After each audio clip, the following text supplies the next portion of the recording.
All right, so today we're here with Zoe, and I want to talk about petting with a purpose. So petting with a purpose means that every time you pet your dog, you're rewarding your dog. You're essentially telling them, good job, I want you to do this again. So it's really your way of reinforcing things. A lot of times when we think about petting, we think of it just as being an affectionate behavior, so we're just showing them how much we love and care about them.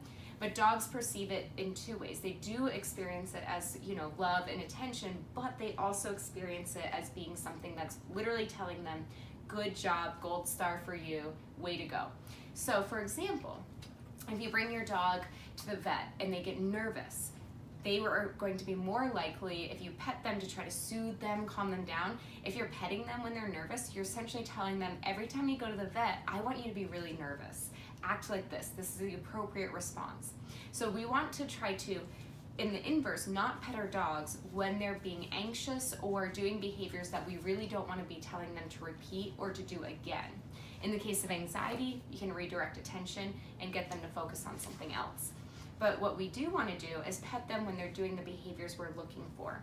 So actually, if you refer to the video above this one, when we did the door greeting video, Zoe was really excited, so she was kind of jumping up a little bit, but I was being really specific in my timing. As soon as she sat down, I petted her under her chin.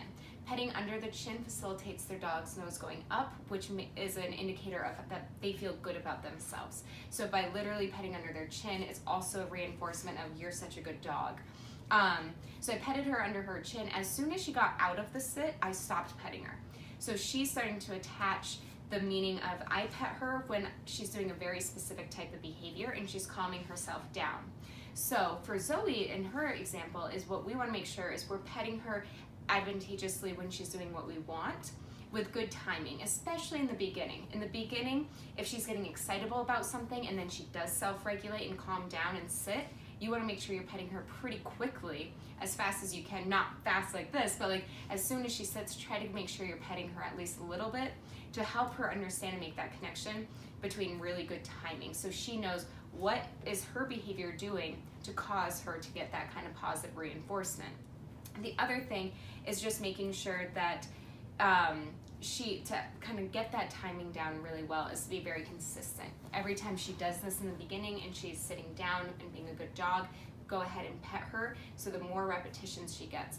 That way she'll learn that her behavior is actually influencing you, and in her little doggy world, that means she's gaining more control, her environment's becoming more predictable, and she knows how to make you happy. That's also going to be a major thing, is she knows how to make you happy, and sitting next to you and being calm, good dog, makes you happy. She gets a lot of love and attention. So that's how we're going to be using petting with a purpose to help Zoe kind of calm down and learn how to self-regulate herself.